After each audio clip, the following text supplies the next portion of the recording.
You're listening to Garibaldi Red, a Nottingham Forest podcast brought to you by Nottinghamshire Live. Hello and welcome to Garibaldi Red, the first episode of our Nottingham Forest podcast. My name is Matt Davies, Forest supporter for 30 of my 37 years, mostly miserable, but hopefully that's all about to change in the next few months, which is probably our big topic of conversation. And I'm joined by Reds correspondent Sarah Clapson. Hello. And Notts County writer, all-round football expert, big Liverpool fan. We'll hopefully have some interesting insight for us as well, Lee Curtis. Yes, pleasure to be here. Nice to be making my debut. It's everyone's all of our debut.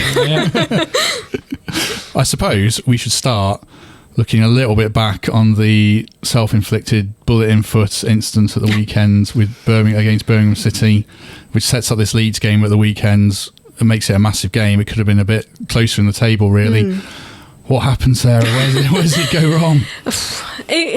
I know everybody will say, typical Forest, they beat Brentford, then go to Birmingham and lose. But I don't think it really wasn't like that. They pretty much had the game in their hands. If Lewis Grabban had scored his penalty, and I'm not putting all the blame on Lewis Grabban at all, but if that penalty had gone in, it would have been a completely different game. Forest would have been 2-0 up, in control.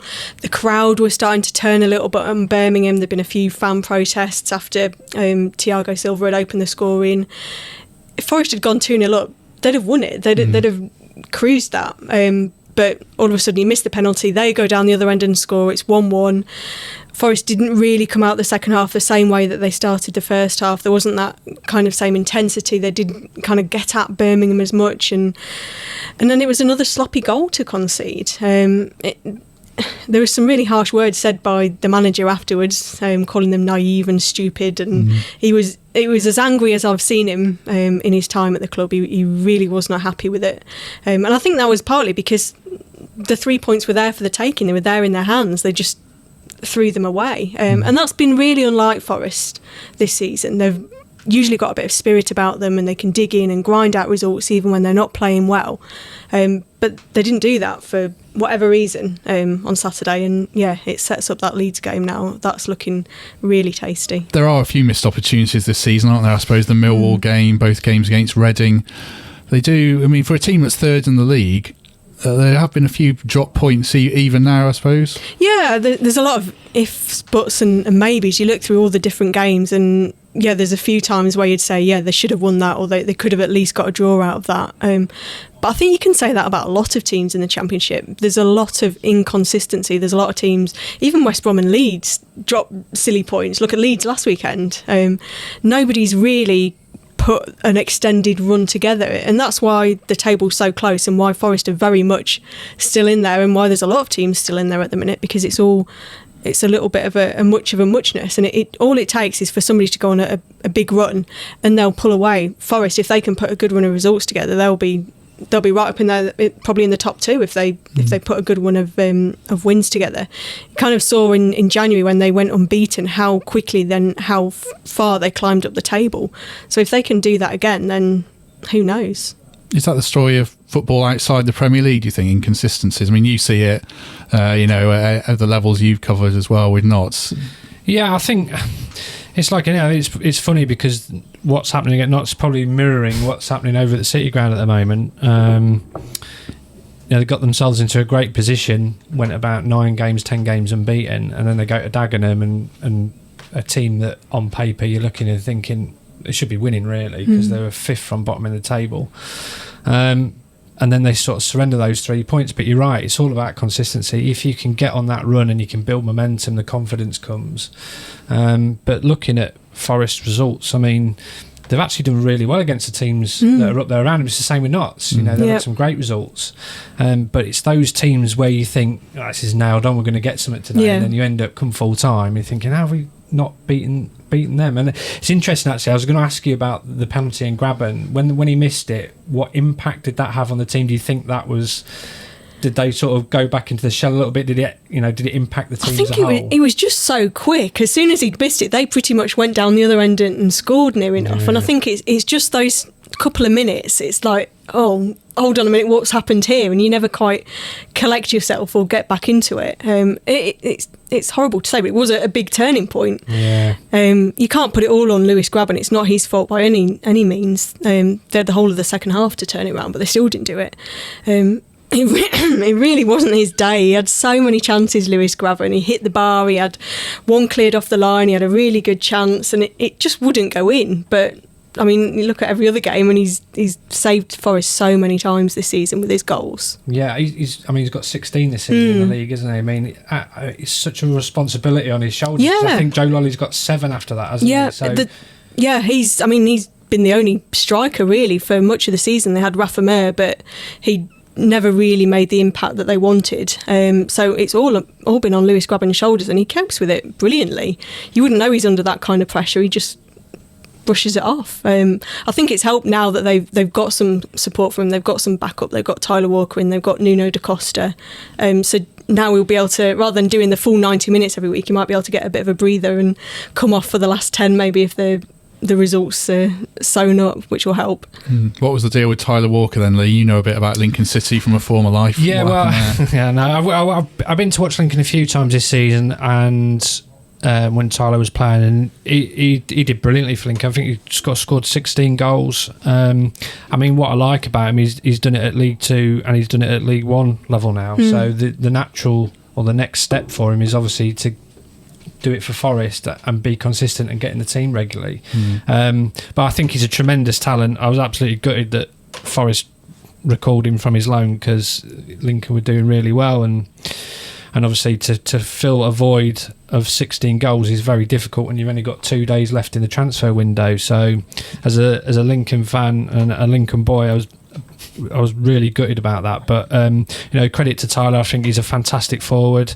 I think he's got everything that you'd want from a striker. He's quick, he's good with his back to goal, he scores all kinds of goals, tap-ins, good finishes. I think he's going to be a tremendous asset going forward, and I wouldn't be surprised actually now for this back end of the season. That's what Lewis Grabban will probably need, is somebody breathing down his neck to ensure that he keeps on producing those performances. Yeah, he's had no competition for much of the season. Yeah. I don't think you could class Rafa Mir as kind of being the same kind of competition as what Tyler Walker or probably da Costa's going to be. Just having somebody fighting for his place, that's going to bring the best out of him, hopefully. Yeah, or even better out of him. He scored some really good goals for Lincoln. I mean, there was one that he was one where I saw that he scored that it was a goalkeeper came rushing out, and he looked like he was going to get absolutely clattered, and he ended up getting clattered but still managed to finish. It was great bravery from him, and I think the Lincoln fans loved him. Him and George Grant, obviously with Forest connections, they absolutely loved Tyler there, and I think he'd be welcomed back with open arms. Do you think he's going to make it in the Championship? Do you think he can do that at that level? I think it's difficult because you've got somebody like Lewis Grabban ahead of him who's got 16 goals, great reputation, great experience. For Tyler, it's going to be very difficult to dislodge him. Yeah. But at the same time, like you say, now that Grabban, if he plays 70 minutes, things aren't quite working for him, then Tyler can get on the pitch for 20 minutes or so. He looked very bright at Birmingham. Came on and made a big difference. Yeah, and he was one of the first names on the team sheet at Lincoln, so it's not as if he's a question of he's not been getting games. He's fit and raring to go. So hopefully, in those deciding moments in the last 20 minutes when your legs are tiring and you've got somebody like Tyler who's got a great natural goal scoring instinct, come on and grab yourself a goal. I think that's a great thing to have from a Forest point of view, is to have that youthful sort of energy to bring on. And then maybe if he can grab a couple of goals, then he maybe starts forcing Lemucci to go, actually, I've got a tough choice to make here on a Saturday now. Do I play Grabban? Do I play Walker? So do I play both? Or do you play both? I mean, that looks to me a good goal scoring partnership on paper, doesn't it? So they've set themselves a fortune, really. I mean, you look at Ivan Toney and all those Peterborough strikers talking about 10, 12 million quid. A Tyler Walker on the open market doing one in League One, you have to pay a lot of money for him, aren't you? So to get someone back in to your staff in January, it just seems like a great move, to be fair, for Forest. Yeah, I think so, and I like the way he handles himself as well. He's not, he went to Lincoln. It wasn't like, I've arrived at Lincoln from Nottingham Forest. Yeah, look at me. He just got straight into it, got his head down, and was absolutely pivotal. I mean, I actually thought at one stage, before Danny Cowley left to go to Huddersfield, I thought that Lincoln team with Tyler Walker at the head of it could probably challenge to get in the Championship. But unfortunately, things have transpired. Danny's now left. The team at Lincoln started to break up a bit. All the old heads have sort of gone. And obviously, Tyler's now back at the City Ground. So I think, unfortunately, for my hopes of seeing Lincoln in the Championship, have nosedived somewhat. And they got beat by Southend last weekend, which wasn't great. So I think it's going to be mid-table mediocrity for Lincoln in that respect. And I'm putting that purely on Forest's shoulders for Tyler Walker at such a crucial stage of the season. So now we go into the weekend with Forest facing what I said to you might be the biggest game since Ipswich at home when they had to win to stay up. I don't know if that's a bit of hyperbole or not, but it does feel like such a big game. And if Forest can win, what it could kind of be the catalyst for. Yeah, I think it's a massive game. It's huge. They've got a really big month. You've got West Brom coming up as well, and if they can get results from those two, where they all are in the table at the minute, it could all look very different in a few weeks' time. It's a chance to put a statement out there, and it's a chance to pick up 3 points against a team that's not that far ahead of you. Close that gap, and get momentum going again, get confidence going again. At the City Ground, full house. I think it's going to be a really good game, I think. And Leeds, so they seem like they're wobbling. They seem like Derby were for years on end. I mean, they can't quite get over the line, can they? And now they look like, I mean, I've seen them play a bit. They do play good football. They can't put anyone away. It seems like a good time to play them, you think? I think what's going to be really interesting about this Championship race, especially at the top of the table, is not just what they produce on the pitch, but how they actually handle the mindset. I think the pressure. team with the strongest mindset will end up going up, because you're going into a game every week knowing you cannot afford to lose. And I think it's the team that deals with that pressure. And you look at Leeds, for instance, there's a lot of pressure on them to go back up to the Premier League. Everyone's saying, oh yeah, they deserve to be back in the Premier League. You watch their performance against Arsenal, for example, and you're thinking, they'd be a great addition, but at the same time, the players have got to cope with that pressure, especially after what happened last year as well. Last year as well. So, does it get to a stage where Leeds get to the back end of the season and start to think, we've been in this position before? Does it then do they wobble because they've experienced failure before, or does it inspire them to go one better? I think that's fascinating for me. I love the sort of mental side of the game. It'd be really interesting to see how they handle it. While you've got Forest chasing down everybody's necks, how are they going to handle it? They've got a great game against, is it Leeds this weekend? Yeah, Leeds this weekend. So it'll be really interesting to see. And obviously they've got a 1-1 draw at Ellen Road earlier on in the season. Like you say, if Forest can go into that game and get 3 points, what a statement that sends out. And ideally for the back end of the season, what a momentum booster that could be. All of a sudden you beat the team that everybody wants to see back in the Premier League, and you game on. Yeah, I think where Forest have maybe got the advantage at the minute is that they've gone under the radar for a lot of the season. Nobody's been talking about them. Nobody's kind of had them in contention to go up, and now it could all change. So at the minute they're just kind of going about their business quietly, picking up results and not really getting talked about in that group of teams, whereas a few weeks' time, if they pick up some good results, then it'll all look very different. Yeah, I think if you're the manager, you'd want that. You'd want people not to talk about your team as being potential promotion candidates, because the more coverage it gets, players read everything nowadays, don't they? They tell you they don't, but they do. Yeah, they do. And you don't want sort of those big articles. Wouldn't it be great to see Forest back in the Premier League? You just want it all to go under the radar, like you say, and just allow them to get on to do their business on a match day with the minimum of fuss. Yeah, I think Lamucci's very good at that. He's very much got tunnel vision. He doesn't look any further than the next. He won't talk any further than the next game ahead. It's just we're focusing on Leeds. That's it, and then they'll focus on the next one and the next one and the next one. He doesn't. There's no getting carried away. There's no kind of big egos in the squad. That's something that's really stood out this year, I think, about Forest, is the team spirit, and even with the business they did in January, it was so much driven around getting the right characters in and not wanting to disrupt that, and wanting to keep the dressing room tight knit and everybody getting on with each other. And you look at seasons gone past, and that's not quite always been the case, I think, and it's made such a massive difference this year. Is it not a bit weird that Nottingham Forest are slipping under the radar? I mean, we're in we're in that kind of Nottingham media bubble a bit, but a club of their size, they've been out of the Premier League for 20 years, but you know, the Premier League and Nottingham Forest kind of go hand in hand for certainly the top division do. It's not a bit strange that no one's talking about Nottingham Forest until the last 2 weeks. Yeah, it probably is, I think. I think if they had I mean, there's no disrespect, but if they had more, like you look at Bielsa at Leeds, he's a very, very big personality, isn't he? Whereas Lamucci's kind of like a quiet operator.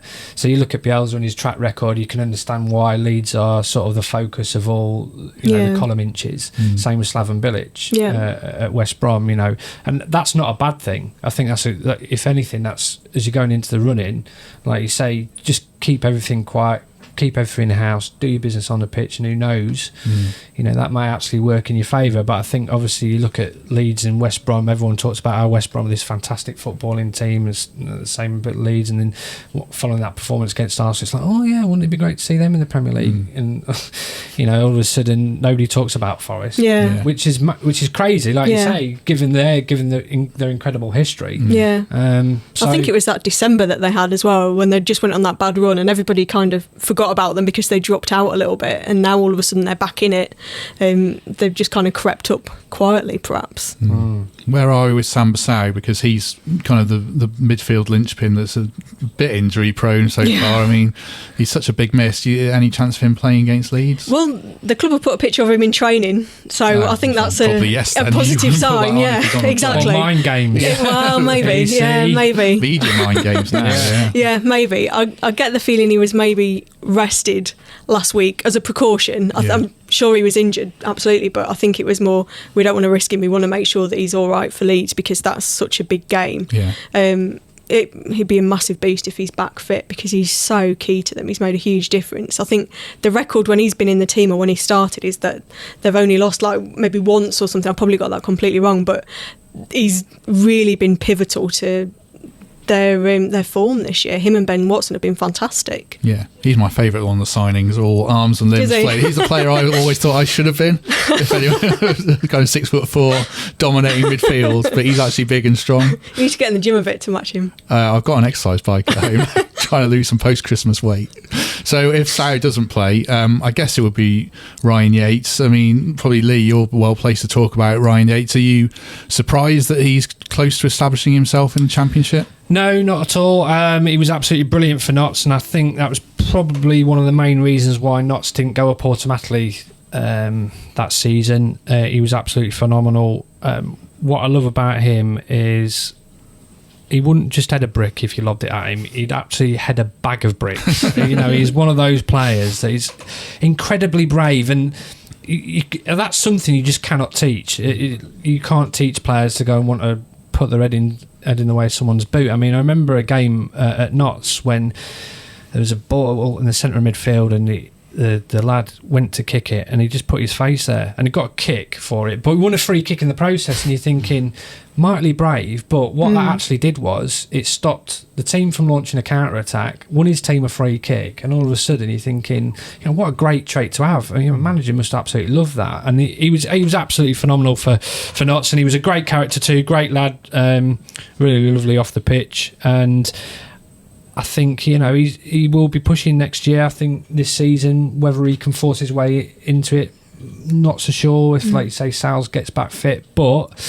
I think he's developing nicely. I think he'll go on to be a tremendous asset for Nottingham Forest. Again, a little bit disappointed that Forest recalled him back from Notts that time, because I do think that was the turning point in the season, because they went and brought Noor Hussein in as a potential replacement, but just while Noor was a very talented footballer, just didn't have the same sort of strength and courage that Ryan had. And he was, you talked to Kevin Nolan about him. He absolutely loves Yatesy for what he did during his time at the club, and he's a great prospect and another feather in the cap for Forest Academy. He's a terrific talent, and I'm sure that as he gets older, the frightening thing is he's not reached his peak yet. He's only going to go and get better, and he's got great energy and he's got a great attitude off the pitch, and I think that's half the battle. Is that something we you touched on it before about attitude off the pitch? Joe Worrell kind of typifies that as well. There's a lot of kind of good lads at Forest this year, and like you said, that hasn't always been the case. No, I think it's something that they've made really central to the recruitment and to the putting the team together this year. They've got that group of players, Worrell, Cash, Yates, who've come up through the club, and they're all close and they all know what it means. They all get the connection with the supporters, and then you've got players like Bree Samba, like Sal, who have come in and are nice, big characters, but nice characters. They're not overly dominant. They're not got massive egos. They're very much part of a team. And most of the Forest, they all work together. They all play as a unit. I think last year, you look and it was a lot about Joe Lolly. It was how great he was because he was that great individual. Whereas this year, it's a great team. They play well together. You've got individual players that stand out, but it's so much more about Forest as a unit, and it's made a massive difference. They seem to have got a terrific spine of the team. Yeah, you look at the goalkeeper, the centre halves, centre mid, and then you've obviously got Lewis up front. Yeah. I think that's absolutely crucial. If you have chinks in any part of the spine, that's when things become a little bit tricky, but they seem to have got that nailed on. They've got good experience in there. I think that's always crucial, and that towards the back end of the season, those players like Grab and Ben Watson are going to actually integral to any hope of keeping not Forest in that promotion race. So I was going to say not send. So that's going to be integral to be keeping them in the promotion race. So they're going to be absolutely pivotal going forward. They've got a good mix. I think they've got some young lads. They've got some experienced lads. They've got, and with the recruitment they brought in January, they've got a bit of pace now. They've got good options all over the pitch. I think you look at other teams and they've maybe got a few more stellar signings, a bit bigger names, but Forest as a unit, as a group, I think they're in pretty good shape. Is it Brees or Bryce? I say Brees. Okay, I thought that might be tomato. He hasn't said it's Brees. No. French there, is it? Okay. My French isn't great, but I've been saying Brees. I've probably got it wrong the whole time. Okay, no, that's fine. Going back to Yates and those kind of young lads, they've all come through with loan spells. Joe Worrell at Rangers, Matty Cash at Dagenham. I think Worrell might have been at Dagenham as well. The relationship between Notts and Forest hasn't always been great. Can you touch on how bad it was and how good it is now? Well, things were going great until obviously Ryan Yates got recalled and he went to Scunthorpe, and then there was obviously that whole palaver on social media, and obviously Forest took a exception to it, and then they obviously started sending all their best players to Mansfield. So that didn't go down too well, and there just seemed to obviously be this breakdown in relations. It could have been totally avoided really, but I think what the new owners have done at Notts since they've come in is one of the first things they did was invite Forest to obviously come and watch a game. They obviously had that deal with the training ground which Notts now use, and things keep on going from strength to strength. Lamucci was at the game recently. It wasn't a cracker, so I'm not sure what he would have gleaned from it. He wouldn't be sending any more players on loan there. Well, it was the 0-0 against Dover, I think it was. And it wasn't great. You had one team trying to play football, the other one probably the best team I've ever seen at time wasting for a good few years. It was brilliant. Watching the left back traipse from one side of the pitch to the other to take a throw in was a particular highlight. Watching Cardiff under Warnock. But I think having Lamucci in the crowd just goes to show that the relationship is on the mend, and that's great to see. I think one thing I've learned in the 6 years that I've been here, that while it's sort of almost like this big brother little brother rivalry that they have going on, where you look at other places, Sheffield United, Sheffield Wednesday, absolutely hate each other. I think maybe that could change if Notts suddenly got themselves into the Championship, but I don't think that'll be happening for a few years yet. But I think one thing the Reeds brothers have done since they've come into Notts is try to repair that relationship with Forest. I think the QC's been down at a couple of games as well. So I think it's good for the city in general. I'd like to see Forest send some of those players over to Meadow Lane at some point again, because they've got an unbelievable treasure trove of talent. I went to watch the under-23s a couple of times this season. I really like Tyrese Forner, centre midfield player. I think he's an excellent prospect. So, if they're looking to send him somewhere, please send him to Meadow Lane. I'm sure they've got, you never know, in the summer, a few maybe. Now that relationship's back up, I think it's better for everybody. It's better for both teams, it's better for the city. Forest want to have a club nearby where they could potentially send players because they can keep an eye on them then. They can track their progress, they can go watch them. It's good for everybody. So, they've got so many good young players coming through Forest. They've got this, I don't know how they keep doing it, but who knows in the summer. Yeah, it's great for it'd be great for football in the city, because I'd like to think that, if Forest can send over some of their best players or better younger players to Notts, it can only help them get out of the National League. Hopefully they can do it this year and get straight back up, and then hopefully if Notts do end up getting back in the Football League at the first attempt, hopefully those avenues will open and we can start bringing some of the good young players in again, because there's no doubt that George Grant, Ryan Yates were absolutely fantastic for Notts. It was just a shame what happened to then go and see Tyler Walker and George Grant go to Mansfield was quite a body blow, but I'm pleased to see that things are getting back to normal. They sent Tyrese Forner to Portugal, didn't they? You don't know if he'd prefer Hulker Lane, Barrow. He's a good player. I went to watch him against Sheffield United under 23s, which was a particularly bad night for me because I had a car accident on the way in from that game. But he was brilliant that night. He is a good player. Powerful, strong, protects the midfield. He was fantastic that night, and I thought, that kid's going to have a bright future ahead of him. And it's good to see that he's gone out on loan to get some first team experience, because he looks another one that's going to come off the production line and push for a first team place. What is your prediction then for Forest v Leeds?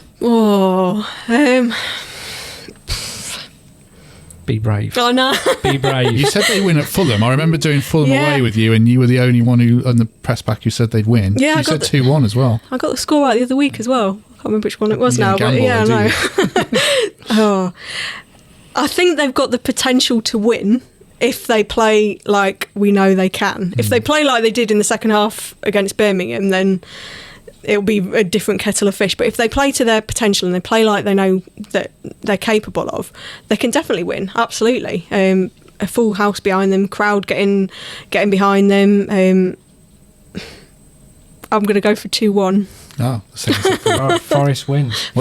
Just so you can gloat on Monday morning? What's your prediction? I mean, Forest have had some great results against some of the teams around them this year. They obviously went to Ellen Road, got a draw there. They've beaten Brentford twice, one of the better sides in the division. Listen, raucous city ground, it's a difficult place to go. Yeah, do you know what? I fancy him. Yeah, Grabban's back. Grabban's been in the goals this season, obviously, and they've got Tyler Walker back. Yeah, I think you just go at them. You've got nothing to lose, have they? So, don't show any fear, and I think they've got a chance of getting a result. And I'm going to go. I think it'll be 1-0 Forest. Ooh. Put some questions out for Twitter users to try and get there. Always dangerous. Yes, I know. You do worry when you hit send on a tweet these days, don't you? So a few did come up. They were kind of repeated. Marcus McGuane. What is happening with Marcus McGuane? The longest transfer saga ever for an under-23s player. Maguire, yeah, for someone that's just going to go into the under-23s. Still waiting for that one. Don't think there's any... Well, I say that now, but can't see any reason why it's not going to go through. But what's holding it up, just out of interest? Paperwork. A lot. It's such a complex... Because he was on loan. He's a Barcelona player, but he's been on loan. And now he wants to come to Forest. There's so many... And he was on loan in a different country, which probably complicates it more. He's on loan in the Dutch second tier at Telstar or something. Crikey. Yeah, a lot of paperwork. The majority of paperwork, as we understand, it's been done, so it's all kind of in place. It's just, I think it's more the Barcelona end perhaps that's holding it up a little bit at the moment. But hopefully, touch wood, it all goes through. He's someone that's rated really highly. I mean, to start out at Arsenal and then go to Barcelona, you've got to have something about you. So he's seen as a... He's not going to be a clogger, is he? Well, you wouldn't have thought so. He's someone that's seen very much as one for the future. He's not for the first team at the minute. It is very much one for the under-23s team initially. But, I mean, if he comes in, makes a good impression, makes a big impact, then eventually could come pathway's to there. Notts County on loan. There you are. And then he'll find out what real football is. Former Barcelona star at Medellin. I'll take that. Is it as you were with Sabri Lamucci in his contract? I know that he's always said he's happy to bide his time on this 1-year contract. Yeah, I think so. I think he keeps stressing that he just wants to see the year out. Yeah, it's been so long not many since managers do it exactly. for It's been us, so no. long since that's happened at the City Ground that he just wants to be the first person in a long time to go a year in place without anything happening. And you can understand that. I think at the minute he's kind of got bigger priorities, I guess, in that his target is to get Forest up there. So I think it's very much just put to one side for the moment. But I mean, if they go on a great run and other teams start looking, then you never know. That might be something that kind of crops up again. But I think for the time being, it's just let's get on with the job that we're trying to do. Lamucci seems to be pretty comfortable, happy with the situation. They went through that little spell where there's a few teams kind of casting a bit of an eye at him, but that talk died down a little bit. And hopefully he can go the whole year in place, and we don't have to talk about a manager leaving for once, which would be an achievement. Are we surprised by how well he's done? I remember being in the office when Martin O'Neill went, and 18 minutes later Sabri Lamucci's appointed, and having played Football Manager 96, 97 as a kid, I knew who he was and he'd had a good career, but I think there might have been a few fans Googling him. Did you think it was going to work out this well or not?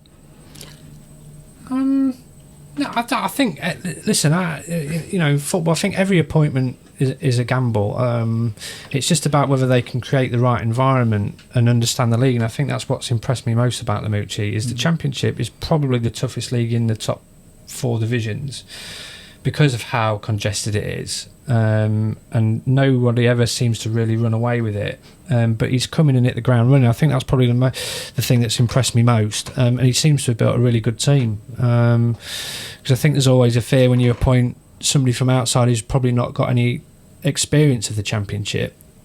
It can be very, very difficult league to master, but I think he's coming and done a great job. Probably exceeded everybody's expectations, and he's on course to achieve either hopefully an automatic promotion or worse still a playoff place, which in the first full season is absolutely terrific achievement. Really, when you consider that there was a few question marks about his arrival when he came. He's done a fantastic job, and I hope that if he does go on to lead Forest into the playoffs, or even take him up, we'll quickly put pen to paper on a new contract. I mean, it'd go down an absolute folklore, wouldn't it? Yeah. I'm sure if he takes them up, there'll be a contract shoved right under his nose straight away. Yeah, I think that's always a danger, though, when you have that open sort of contract situation where nothing's put pen to paper. It does sort of open the door to speculation about somebody's future. Perhaps maybe if Forest are in a more secure position in terms of they're going to be assured of a playoff spot, maybe that's something they should perhaps look to hammer him down and do so before the end of the season. Yeah, it doesn't always work, does it? I mean, like Villa gave Dean Smith a 4-year contract out of the blue, and they went on an absolute tear of terrible results. So sometimes it's better just to leave it as it is, isn't it? I think if you know Forest's background and kind of what's gone on in the last few years, then you think, well, this is just having that 1 year is perhaps... and they went through a phase of giving out some crazy contracts under Fawaz. Exactly. I remember here's a 5-year contract for a bloke who's not even in the team. Yes. So, that's not very too true. The other question we had was about Don Goodman, which you won't see, Sarah, watching games, saying he's very anti-Forest on Sky.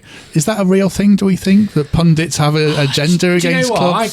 It's really funny you should mention this, because the other day, obviously I'm a massive Liverpool fan, and they were talking about when Liverpool win the league or when they get presented with a trophy. I think they play Chelsea at home, and somebody tweeted saying, can we please not have Martin Tyler or Gary Neville, because it's supposed to be a joyous experience and they still just bring it down. And there seems to be some perceived thing that Martin Tyler absolutely despises Liverpool. I mean, admittedly, he did get really excited once over a Martial goal when he came on the score against Liverpool, and everyone points to that and goes, look how excited he was for this. And does it exist? I think football pundits are like ourselves, football fans, so I think there are going to be teams that they genuinely don't like. It's how well they keep it hidden. I mean, Gary Neville makes absolutely no bones about the fact he can't stand Liverpool. So, and I think that's funny. It does lead to some good exchanges on Twitter or whatnot, and good exchanges between Carragher and Neville. And it's the same with Carragher, who obviously just not particularly keen on Manchester United. So, Don Goodman hating Forest, is it a thing? We'd have to ask him. Yeah. Let's ask him. Let's get him on the show. Okay, let's do it. Good grilling. You've spoken to David Putton before, haven't you, about his predictions? Yes, I did ask David Putton about his predictions, because Forest fans really don't like David Putton, do they? No. What did David Putton say? He very rarely predicted a win, didn't he? He did, yeah. Even when they're losing, I think there was a table done of based on Putton's predictions. I think Leeds had about 130 points by the end of the season. But he says it's all in jest and comes from a place of love or something like that. I mean, yeah. But, do you believe that pundits do you have teams they don't like? I'm sure they probably subconsciously do. Yeah. I mean, I don't know about Don Goodman and Forest. I did watch that Millwall game where I think it was Don Goodman. I think that's one of the ones people talk about, where he talked a lot about how good Millwall were and didn't mention Forest at all. So maybe that's where it came from. I don't know. They probably do, don't they? I mean, all these pundits have played for someone, so they're going to gravitate towards, Gary Birtles will gravitate towards Forest and whoever else. So we're all guilty of some kind of subconscious bias, aren't we? Well, it's funny you should mention that, because I remember doing a Lincoln game with Mansfield, and they still bring it up. It's funny, I was on a Mansfield message board a couple of years ago, and what were you on a Mansfield message board a couple of years ago? Long story. I wasn't contributing to it, but I remember doing a Lincoln Mansfield Cup game, and the manager at the time was David Oldsworth, and he used to manage at Mansfield, didn't he? So, and he called one of the clearly didn't have a lot of respect for Mansfield, because he called one of the ends that behind the goal the Jeremy Kyle stand. Oh dear! What a great PR move. So of course that ramped up everything before the game, and then obviously I was having a bit of fun with it. And now at the time, and of course it's still brought up now. I'm pretty sure he was the reporter who gleefully reported just remarks about the Jamie Kyle stand. So it does sort of happen. Well, but I've got a place on record. I love Mansfield. I love Mansfield too. Our collective love for Mansfield seems like a good place to end episode 1. Thank you very much for joining us, Lee Curtis. No problem. Thank you very much. Sarah, you're going to be here every week. I am. And we'll probably have someone different in that chair most weeks. Thankfully. Yeah, no, it's very good to have you with us. Come back. So thanks very much. I'll just provide the water on the table, like a waiter service. That's good, as long as you knock first. So yeah, we'll be here every week talking all things Forest. Thank you very much. Thank you for listening to Garibaldi Red, a Nottingham Forest podcast. If you enjoyed today's episode, then please let us know. We love hearing your feedback. We'll be back soon with another episode. Thanks for listening.